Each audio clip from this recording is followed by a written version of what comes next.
வணக்கம் பிள்ளைகள். இன்றைய இந்த யாழ்ப்பாணம் இந்து கல்லூரியின் மின்னியல் கற்கை மூலமான தொடர் நிகழ்ச்சி திட்டத்தின் கீழ் நாங்கள் ரசாயனவியலில் ரசாயன சமனில் 2வது வகுப்பில் சந்திக்கிறோம். இன்றைக்கு நாங்கள் சில கணக்குகளை பார்ப்போம். அந்த கணக்குகளை பார்க்கும்போது நாங்கள் ஏற்கனவே சமனில் மாறிலியை பற்றி படிச்சிருக்கிறோம். சமனில் மாறிலியின் சில கணக்குகளை பார்ப்போம். அந்த கணக்குகளில் சிக்கலான வடிவங்களை பின்னுக்கும் மிக எளிய வடிவங்களை முன்னுக்கும் பார்ப்போம். அப்போ எளியதிலிருந்து சிக்கலான கணக்குகளுக்கு நாங்கள் செல்லலாம். அதுக்கு முன்னம் இன்றைக்கு இந்த கற்கையை ஆரம்பிக்க முன்னம் நாங்கள் ஒரு சின்ன கதை ஒன்றை பார்ப்போம். யாழ்ப்பாணம் பிள்ளைகள் மிக இறுக்கமான காலப்பகுதியில் இருந்துச்சு. அப்போ அந்த காலப்பகுதி பொருட்களுக்கு தட்டுப்பாடு, யாழ்ப்பாணம் தென்னிலங்கையோட தொடர்பில்லை. இப்படியான நேரங்களில் யாழ்ப்பாண பல்கலைக்கழகத்தில் இருக்கிற ஒரு பீடத்தின் குறித்த மாணவர்கள் நல்லா ஸ்போர்ட்ஸில் நல்லா விளையாட்டில் நல்ல பொறுப்புகளை பெற்று கலர்ஸ் எல்லாம் பெற்றுச்சினோம். அப்போ அந்த கலர்ஸ் எல்லாம் பெற்று நல்ல கான்ஃபிடென்ட், அவைகளுக்கு விளையாட்டில் நல்ல கான்ஃபிடென்ட்டாக இருந்துச்சுனோம் அந்த காலப்பகுதியில். அப்போ சமான காலப்பகுதி வந்துச்சு. அப்போ பாதையை திறந்தான். இப்போ மற்ற இலங்கையில் இருக்கிற மற்ற பீடங்களோட போட்டி, விளையாட்டு போட்டி என்றால் பெரிய எடுப்பில் போட்டி. அப்போ பேராதனை பல்கலைக்கழகத்தில் தான் போட்டி. அப்போ இங்கேருந்து பீடத்தில் இருந்து எல்லோரும் ஒரு நாள் காலையில் வலிக்கிட்டேன் 5 மணிக்கு. அப்போ முகமாலை பாஸ் நடைமுறை, ஓமந்த பாஸ் நடைமுறை எல்லாத்தையும் தாண்டி பேராதனை பல்கலைக்கழகத்தை இரவு 9 மணிக்கு போய் சேர்ந்துச்சினோம். ஆடி பாடி போயிச்சினோம். போனால் இரவு அங்கே பேராதனை பல்கலைக்கழகத்தின் காம்ப்ளெக்ஸில் கொண்டே எல்லாரையும் விட்டாச்சு. அப்போ யாழ்ப்பாண டீம் வந்திருக்கேன்டா அங்கே எல்லா பல்கலைக்கழகத்தின் அந்த குறித்த பீடத்தில் இருக்கிற எல்லா மாணவர்களும் பெரிய வரவேற்பு. முதல் முறையாக யாழ்ப்பாண தாக்களை பார்க்குறாங்க, புதினம் பார்த்த மாதிரி பார்க்குறாங்க எல்லோரும். அப்போ நாங்கள் மூட்டை முடிச்சுகள் எல்லாம் காவிக்கொண்டு இருக்கோம். பேராதனை பல்கலைக்கழகத்தின் விளையாட்டு காம்ப்ளெக்ஸுக்கு போனால் அங்கே இரவு தங்க விட்டால் குளிரில் நித்திரை கொள்ள விட்டால் அரைவாசி பேருக்கு நித்திரை, அரைவாசி பேருக்கு வந்த சந்தோஷம். அப்போ எல்லோரும் இரவாக கதைச்சி கொஞ்சம் பேர்ட்ட நித்திரையும் குழப்பி அப்போ அடுத்த நாள் விடிய காலமே போட்டி. முதலாவது மரதன் ஓட்ட போட்டி. அப்போ மரதன் ஓட்ட போட்டியில் ஓட வலிக்கிட்டாக்கள் கொஞ்சம் பேர் நல்ல விடிய காலமாக இன்றைக்கு ஒரு கை பார்க்குறது தான் என்ற ஒரு நல்ல கான்ஃபிடென்ட்டோடு போச்சினோம். அப்போ மரதன் ரேஸ் ஆரம்பித்து கொஞ்சம் படியல் பார்த்தோன்னு நிற்கிறாங்க. யாழ்ப்பாணத்து படியில் கொஞ்சம் பேர் ஓடுறாங்க. அப்போ ஓட வலிக்கிட்டால் கொஞ்ச நேரத்தில் பொடியல் எல்லாருக்கும் சேடமுழுப்பு சேடமுழுப்பு. என்னடாப்பா களைக்குதிஞ்ச இல்லை. அங்கே போய் சேரும்போது யாழ்ப்பாணத்தில் போனாக்கள்லாம் கடைசி கலர்ஸ் எடுத்தாக்கள் யாழ்ப்பாணத்தில் நல்லா பெர்ஃபார்ம் பண்ணாக்கள் பேராதனை பல்கலைக்கழகத்தின் மரதன் ரேஸில் கடைசியாக வரினம் இழுத்து களைச்சி போய். அப்போ சில பேருக்கு மயக்கம் கூட வருது ஓடி முடியக்குள்ளே. 10 கிலோமீட்டர் ஓடி மலையில் எல்லாம் ஏறி இறங்கி ஓடிடும். ஓடி ஆனால் ஓடி முடிச்சிட்டாங்க எல்லோரும். ஓடி முடித்தும் மற்ற பல்கலைக்கழகத்தின் சப்ரகமுக வயம்பா அங்கே இருந்து அந்த மலை பிரதேசங்களில் இருந்து வந்தாக்கள் நல்லா ஓடிச்சின. ஆனால் கீழே கரையோர சமதரையான பிரதேசங்களில் இருக்கிற ஆக்களுக்கு களைப்பு கூடவாக இருந்துச்சு. அப்போ ஏன் பிள்ளைகள் இந்த மலையில் ஏறி ஓடுறாக்கள், மலையில் இருந்து அங்கேயே வாழ்கிற ஆக்களுக்கு நல்லா ஓட முடிஞ்சுது அந்த ரேஸில். ஆனால் சடுதியாக திடீரென்று இங்கே இருந்து சமதரையான பிரதேசங்களில் கரையோர பிரதேசங்களில் அல்லது நாட்டு ஏனைய பகுதிகளில் சமதரையான பகுதிகளில் இருந்து போன ஆட்களுக்கு ஏன் ஓட முடியல? அப்போ இதுக்கும் ரசாயன சமநிலைக்கும் என்ன தொடர்பு? அப்போ இதுக்காக நாங்கள் விளங்கி கொள்ள வேணும்.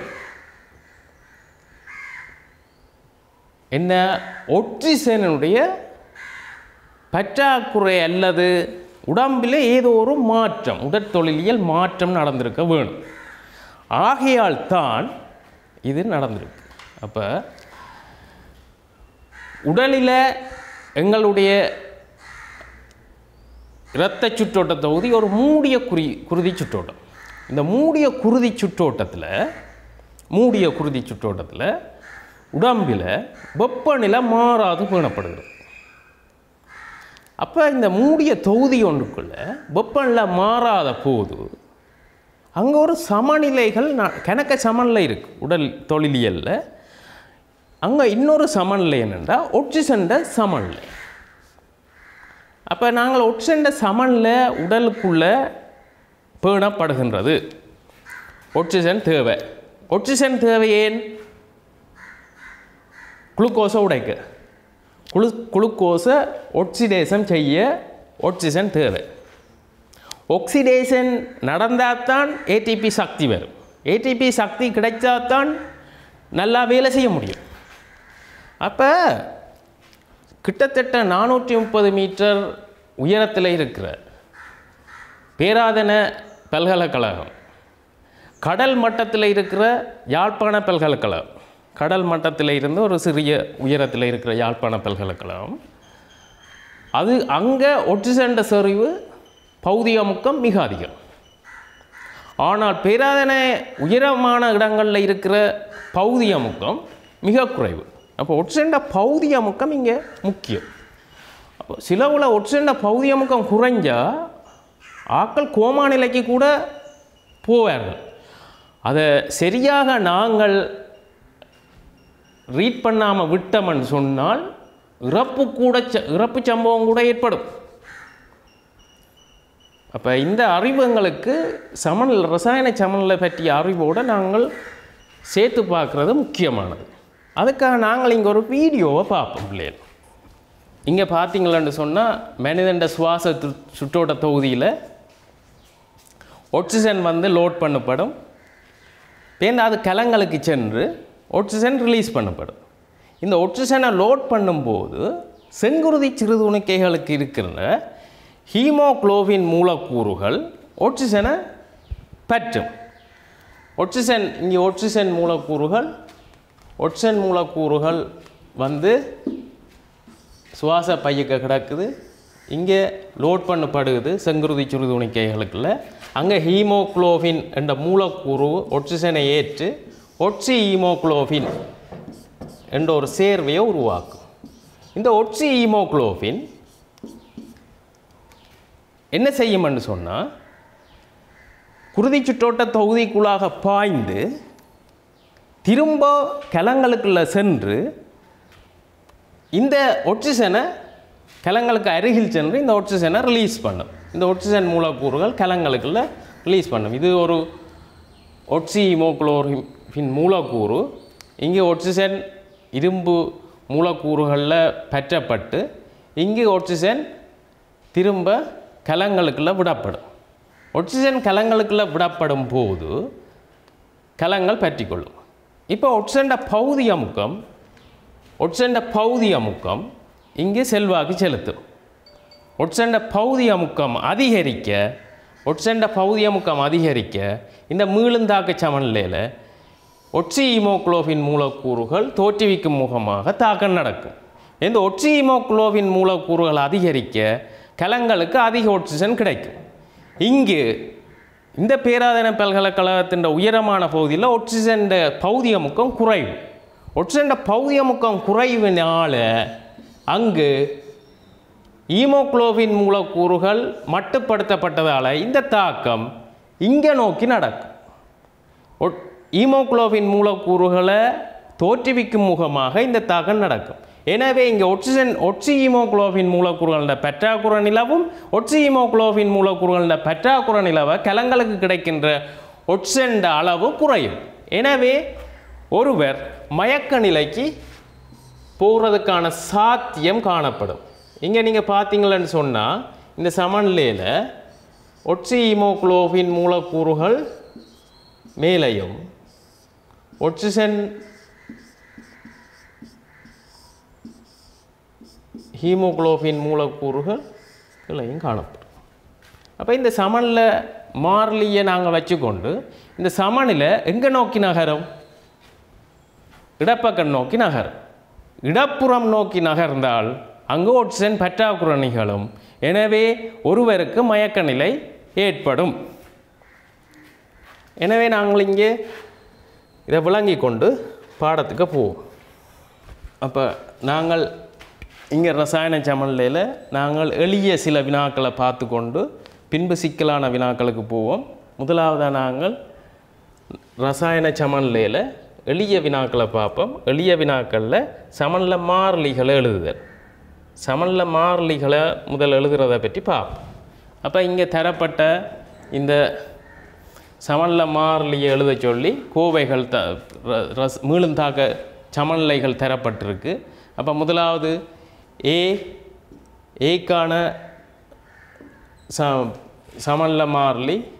முதலாவது ஏக்கான சமநிலை மாறிலியை நாங்கள் பார்ப்போம். அப்போ இங்கே 6 கேள்விகள் தரப்பட்டிருக்கு.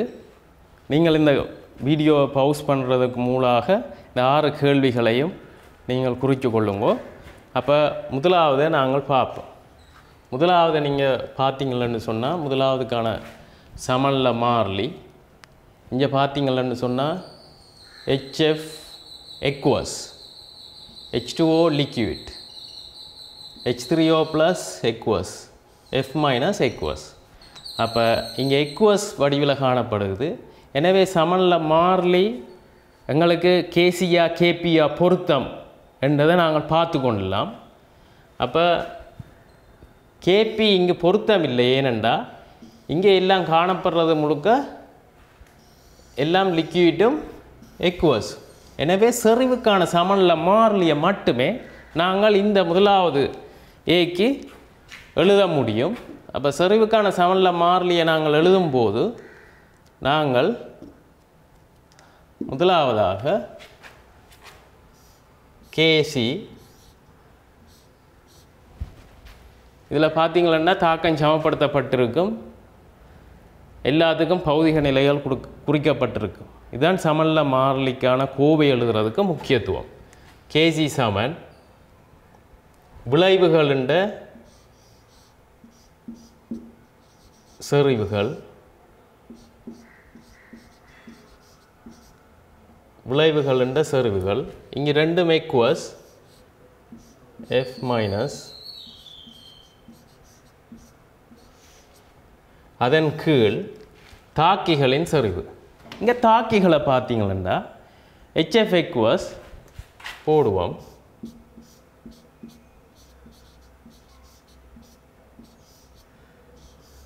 அடுத்தது நீர். நீர் இங்கே பார்த்தீங்களன்னு சொன்னால் லிக்விட். நீர் லிக்விடில் HF என்றது என்ன? ஒரு மென்னமிலம். மென்னமிலம் ஒன்று நீருக்குள்ள அயனாக்கம் அடையும் போது அதன் செறிவு மிக மிக சொற்பம். H+இன இங்கே காணப்படுகிற H3O +இனதும் F- செறிவு மிக மிக சிறியது. எனவே பிள்ளைகள் இந்த நீரோட ஒப்பிடைக்குள்ள இவற்றின் செறிவுகள் மிகச்சிறியது என்றதால் நாங்கள் இந்த சமநிலை மாறிலிக்கான கோவையில் நீரை உள்ளடக்குவதில்லை. காரணம் என்ன? இவற்றின் மூலெண்ணிக்கை ஒப்பிடைக்குள்ள H2O மூலெண்ணிக்கை பாத்திரத்தில் இருக்கிற நீரிட அளவு அதிகம்.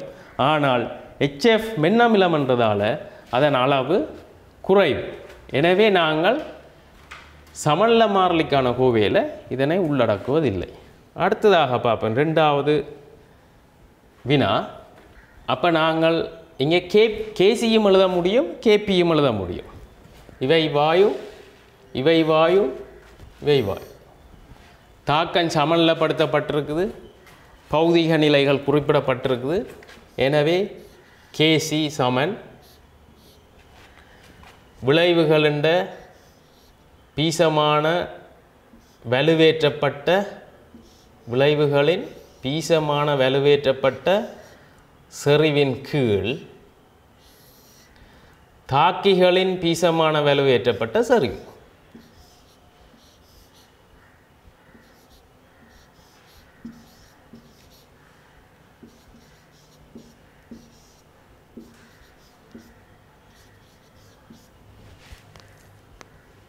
அப்போ இதுக்கு KC இப்படி வரும்.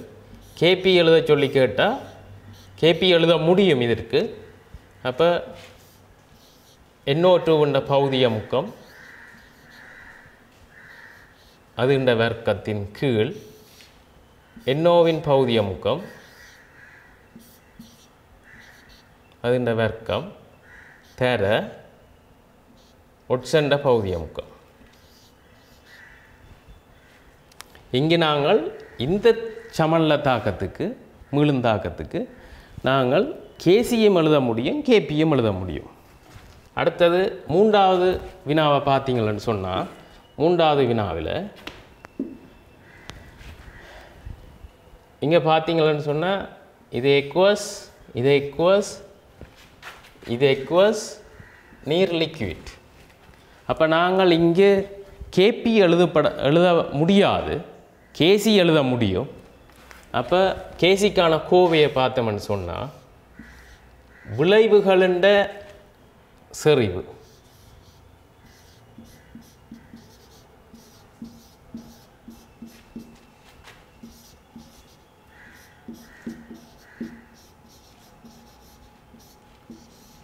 இங்கும் நீரின் செறிவு மாறலி என்றதால் நாங்கள் நீரை இங்கே நாங்கள் கணக்கில் எடுக்கிறதில்லை. இது நீர் ஊடகத்தில் நடக்கும் தாக்கம், அங்கே காணப்படுகின்ற நீரின் அளவு அதிகம். எனவே நாங்கள் அவற்றை எடுப்பதில்லை. இவற்றின் செறிவுகளோடு ஒப்படைக்க நீரின் செறிவு அதிகமானது.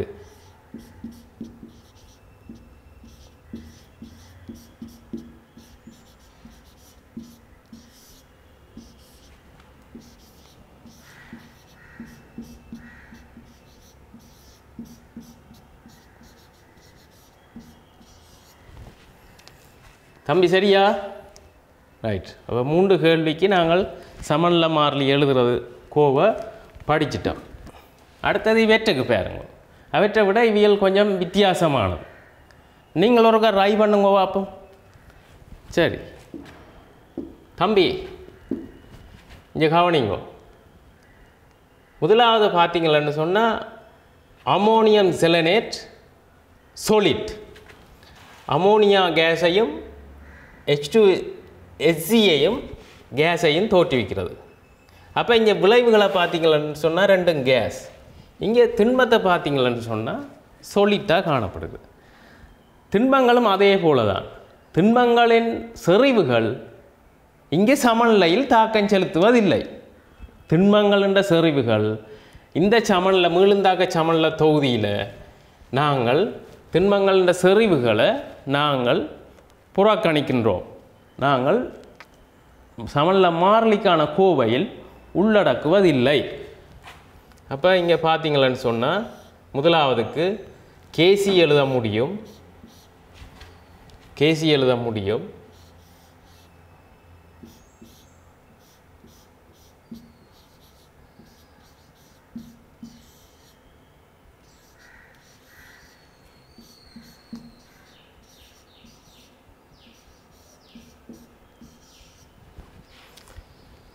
திண்மத்தின் தேவையில்லை. KPயும் எழுத முடியும்.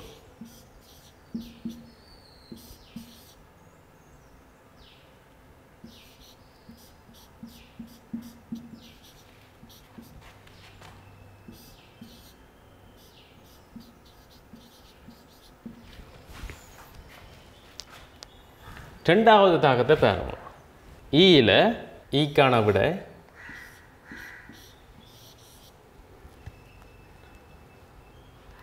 இது திண்மமாக காணப்படுகிறது.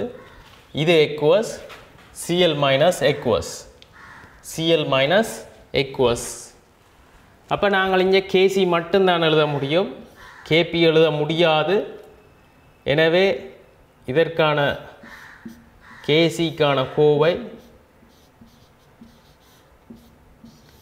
கோவைகளில் பௌதிக நிலைகள் கட்டாயம் குறிப்பிடப்பட வேண்டும். அயன்கள் குறிப்பிட்டு காட்டப்பட வேண்டும்.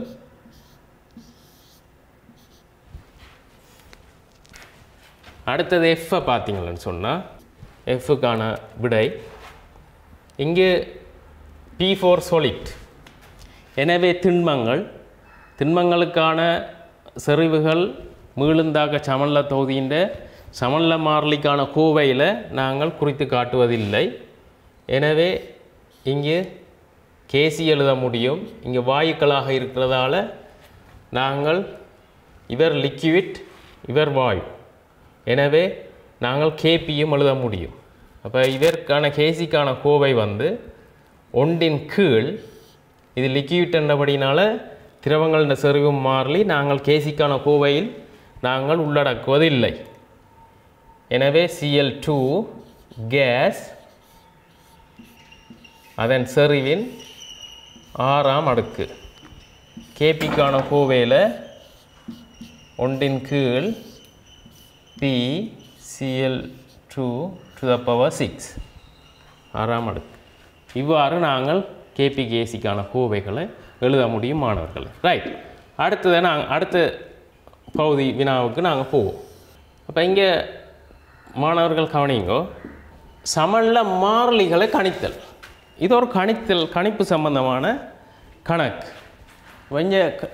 இந்த வினா வந்து கணித்தலோட சம்பந்தப்பட்டிருக்கு. அப்போ இந்த கணித்தலை நாங்கள் செய்வோம். இங்கே பாருங்கோ, இதுவும் இது ஒட்சிசன், இது NO2, ரெண்டும் NO2 2 மூல் வந்திருக்கு. NO 2 மூல் தாக்கப்பட்டிருக்கு, ஒட்சிசன் 1 மூல் தாக்கப்பட்டிருக்கு. அப்போ சமன்ல செறிவு தந்திருக்குது 230 பாகசியில். இதில் பார்த்தீங்களான்னு சொன்னால் NO விட ஒட்சிசனிட NO2 விட சமநிலை செறிவுகள் தரப்பட்டிருக்கு. சமநிலை செறிவுகள் மூல எண்ணிக்கை அல்ல, செறிவுகள் தரப்பட்டிருக்கு. அப்போ நாங்கள் இங்கே கேசியை கணித்து கொள்ள முடியும். என்ன கேள்வி? செறிவுக்குரிய சமநிலை மாறிலியை கணிக்க சொல்லி கேள்வி. அப்போ இங்கே செறிவுக்குரிய சமநிலை மாறிலிக்கு நாங்கள் கோவை எழுத முடியும். கேசி சமன் விளைவுகளின் செறிவு கேஸ்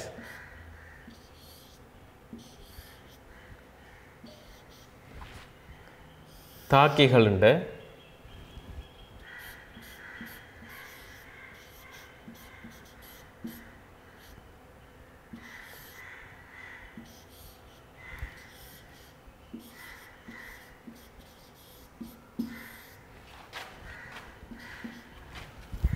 நாங்கள் இங்கே தரப்பட்ட தரவுகளை பிரதியீடு செய்வோம்.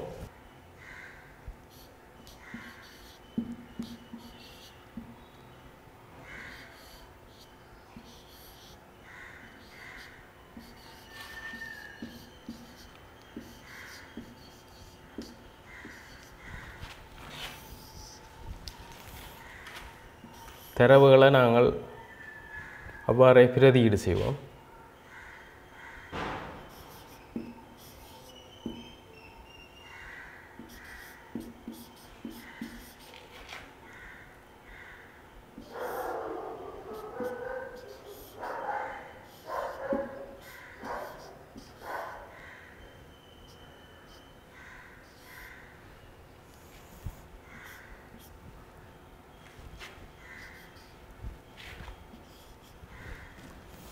அப்போ நாங்கள் இதுக்கான விடையை பார்த்தோம்னு சொன்னால், இதுக்கான விடை நீங்கள் சுருக்கி எடுக்கும்போது கேசிக்கான விடை வந்து 6.44 தர 10/5.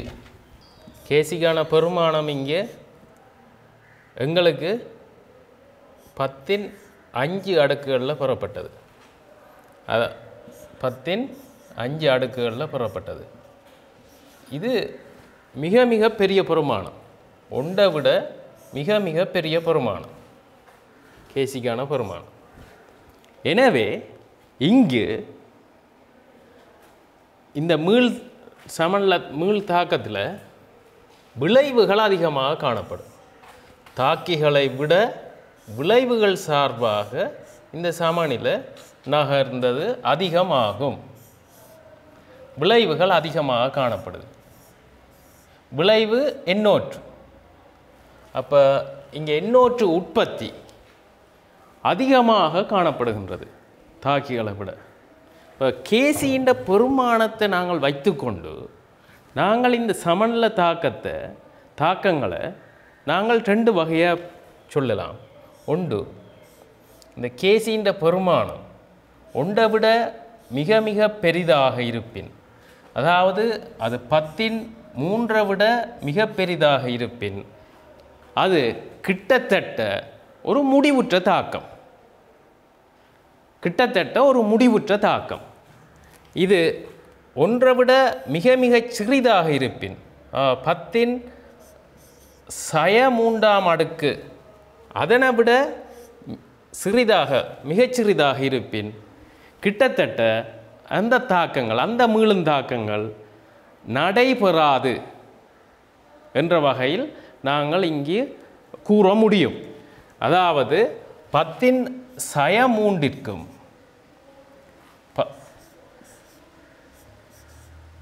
10⁻³ இடையிலேயே இந்த சமநிலை மாறிலி பெருமானம் காணப்பட்டால் அவை மீளும் தாக்கங்களாக இருக்கின்றன. ஒரு சில சந்தர்ப்பங்கள் தவிர இவை பொதுவான உண்மை. ஆகவே அடுத்த பகுதிக்கு நாங்கள் நகருவோம். அடுத்த கணக்கு பகுதிக்கு நகருவோம். இப்போ 3ஆம் கணக்கு கவனிங்கோ. 3ஆம் கணக்கில் உங்களுக்கு தரப்பட்டிருக்குது என்ன தரவு? மெதனால் உற்பத்தியின் போது 220 பாகசியில் சமநிலை தாக்கம் தரப்பட்டிருக்கு. உங்களுக்கு கேசி பெருமானம் தரப்பட்டிருக்கு, கேபியை கேட்டிருக்குது. இப்போ இங்கே கவனிங்கோ, கேசி பெருமானமும் வெப்பநிலையும் தரப்பட்டிருக்குது. வேறொரு செறிவு தரவுகளும் இல்லை. ஆக கேபி கேட்டிருக்கு. அப்போ எங்களுக்கு நேரடியாக நாங்கள் கேபிக்கும் கேசிக்கும் தொடர்பு எழுத முடியும். கேபிக்கும் கேசிக்குமான தொடர்பு கேபி சமன் கேசி ஆர்டி டெல்டா என். எங்களுக்கு கேசி தெரியும், ஆர் தெரியும். பரீட்சை வினாத்தாளில் முன்புறத்தில் ஆர் பெருமானம் தரப்படும். டி தந்திருக்கிறார், வெப்பநிலை 220 பாகசி. ஆக நாங்கள் இந்த கேபியை கணிக்க முடியும் பிரதியீடு செய்து. எங்களுக்கு இந்த கேசி பெருமானம் தந்திருக்கிறார் 10.5.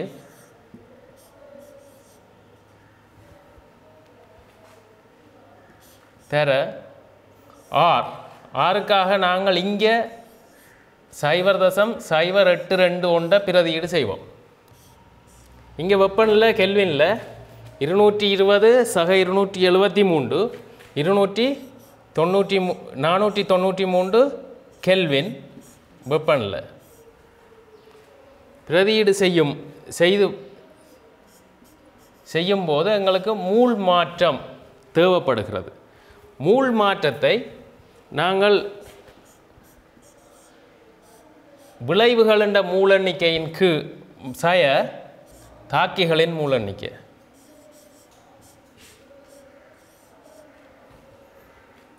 ஆகவே எங்களுக்கு டெல்டா என் வரப்போகுது -2. எனவே எங்களுக்கு கேபி பெருமானம், இதிலிருந்து கேபிக்கான பெருமானம் கேபி சமன் 6.41 தர 10⁻³ ஆகும். அடுத்த 4வது கேள்வியை கவனிங்கோ. இங்கே 200 பாகசியில் ஏ இந்த ஆரம்ப செறிவு தந்திருக்கணும். கேசி தரப்பட்டிருக்கு 24 சமநிலையில் ஏபியின் செறிவுகள் யாது இங்கே சமநிலை தாக்கம் மீளும் தாக்கம் தரப்பட வேண்டும் அப்போ மீளும் தாக்கம் தராத பட்சத்தில் நாங்கள் இதனை கணிப்பது கடினம் ஆகவே எங்களுக்கு மீளும் தாக்கம் தரப்பட வேண்டும் ஏ கேஸ் ஆனது பி கேஸாக மாறுகிறது இதுதான் மீளும் தாக்க சமநிலை இந்த சமநிலையில் மூடிய பாத்திரம் ஒன்றில் 0.85 மூல் per டெசிமீட்டர் கியூப் ஏ என்ற ஆரம்ப செறிவாக கொண்டு இந்த தாக்கம் ஆரம்பிக்கப்படுது எங்கள்கிட்ட கேள்வி கேசியின் தரப்பட்டிருக்கு சமநிலையில் ஏபியின் செறிவுகள் யாது என்றதுதான் கேள்வி சமநிலையில் ஏபியின் செறிவு அப்போ செறிவு தந்திருக்கு செறிவு கேள்வி அப்போ ஆரம்பத்தில் நாங்கள் போடுவோம் ஏ என்ற ஆரம்ப செறிவு ஆரம்பம் எவ்வளவு 0.85 பியோட ஆரம்ப செறிவு என்ன 0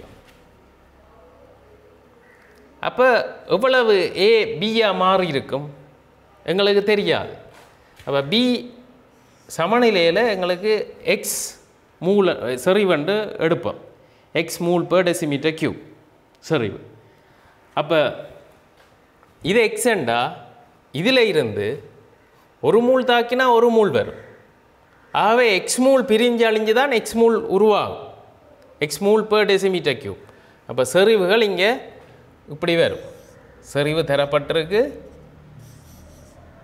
850 எக்ஸ் அப்போ இது சமநிலையில்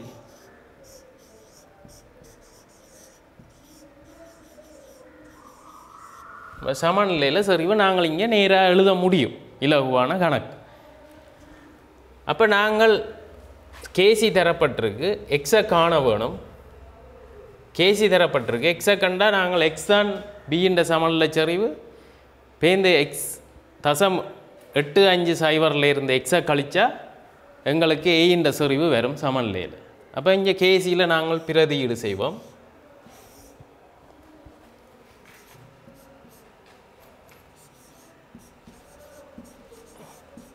கேசியில் பிரதியீடு செய்யும் போது எங்களுக்கு விளைவுகளை மேலேயும் தாக்கிகளை கீழையும் எழுதி இப்போ கேசிக்குரிய பெருமானம் 24 பிக்காக நாங்கள் எக்ஸை போடுவோம் ஏக்காக நாங்கள் 0.850 எக்ஸை போடுவோம் இதில் இருந்து எங்களுக்கு எக்ஸ் பெருமானம் பெறப்போகுது எக்ஸ் பெருமானம் பெறப்போகுது பிள்ளைகள் 0.816 மூல் per டெசிமீட்டர் கியூப் செறிவு இங்கே நாங்கள் ஏ என்ற செறிவை இங்கே கழிப்பதன் மூலம் இங்கே நாங்கள் பெறலாம் ஏ என்ற சமநிலையில் இது பி என்ற செறிவு நேரடியாக வரும் ஏ என்ற செறிவை நாங்கள் இங்கே கணிப்பதன் மூலம் 4 3 0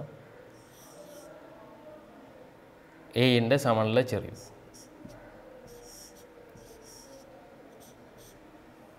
மூல் per டெசிமீட்டர் கியூப் சரியா பிள்ளைகள் அப்போ இங்கே சமநிலை செறிவை கணிக்கிறதுன்ற ஆரம்பத்தில் நாங்கள் நிற்கிறோம் ஆகவே நாங்கள் பிள்ளைகள் தம்பி செல்ல புஞ்ச கவனி பிள்ளைகள் இன்றைக்கு இந்த வகுப்பு காணும் அடுத்த வகுப்பில் அடுத்த விஷயத்தை கவனிக்கும் போது வடிவாக கவனிங்கோ நான் நினைக்கிறேன் மிக இலகுவான சமநிலையில் மிக இலகுவான மிக ஆறுதலாக நாங்கள் இதை கொண்டு போகிறோம் அடுத்த வகுப்பில் இந்த மின்னியல் கற்கையின் அடுத்த வகுப்பில் நாங்கள் இதை தொடரும் வரை உங்களிடமிருந்து விடைபெறுகின்றேன் நன்றி